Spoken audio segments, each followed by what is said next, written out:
ஊழியர் நலசங்கம் சார்பாக மே தினத்தை முன்னிட்டு கொடியேற்றி கொண்டாடப்பட்டது. இன்று உழைக்கும் வர்க்கத்தினரின் தொழிலாளர் தினமான மே 1ஐ முன்னிட்டு ஜிப்மர் ஊழியர் நலசங்கம் சார்பாக தலைவர் வேல்முருகன் தலைமையில் ஜிப்மர் ஊழியர்கள் நலசங்க உறுப்பினர்கள் ஜெயக்குமார், கமலக்கண்ணன், நேதாஜி, குணசீலன், மதன் மற்றும் சங்க உறுப்பினர்கள், முக்கிய நிர்வாகிகள் சிறப்புரையாற்றினார்கள்.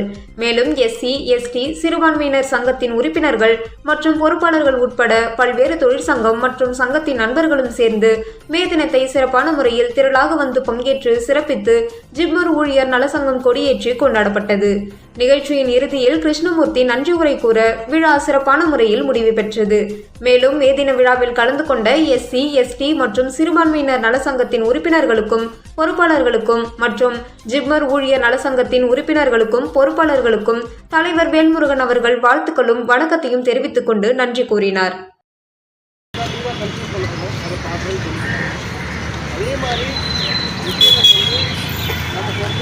ரெகுலர் அப்சர்வேஷன் பண்ணி தரணும். அதுக்கு மாற்றப்படுறாங்க. தொடர்ந்து நம்ம ஃபாலோ பண்ணி ஒருத்தருக்கு நிறைய விஷயங்கள் கொடுக்கணும். ப்ரெஷர் பண்ணிலாம் பெரிய செலவாயிலும் எல்லாமே இருக்கும். ஒரு கேரளையும் ஓட்டி கார்டு கொடுத்துருவோம். ஓட்டி கார்டு மற்றவங்க பண்ணாலே நம்ம அசோசியேஷன்லேயே தொடர்ந்து அனுப்பி வைக்கணும். அது மாதிரி ட்ரைனிங் பசங்களுக்கு வந்து அவங்க FPS ஆனது ப்ரொமோஷன் கொடுக்குறப்ப என்ன பண்ணாங்க, அவங்க சம்பளத்தை பிடிக்கிறாங்க. இடையில ஒரு ஊழியருக்கு வந்து பே ப்ராடக்ட் கொடுக்குறாங்க. அதை பண்ண போய் கேட்கறது தான் இவங்களுக்கு வந்து ஆர்டர் கொடுத்துருவாங்க. இது வந்து இது உள்ள சூழ்நிலை நாம் ஒற்றுமையாக இருந்து செயல்படணும். இந்த லேபர் ஆக்ட் பிரகாரம் வந்து 1886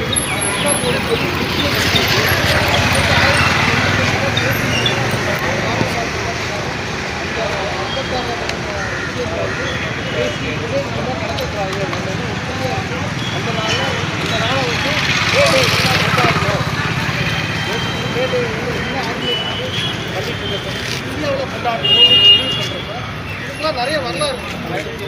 1986 இல்லை பல நிகழ்வுகள், பல தொழிலாளர்கள் இறந்துருக்காங்க. 18 மணி நேரம் நடக்கிற வேலையை வந்து பல பிரச்சனை தொழிலாளர் பிரச்சனை நடந்துருக்கு. இருந்தும் பல இழப்புகளை இருந்தும் உரிமையை மீட்டெடுத்துட்டாங்க தொழிலாளர்கள். இந்தியாவை பொறுத்தப்பட்ட சென்னையில் தான் லேபர்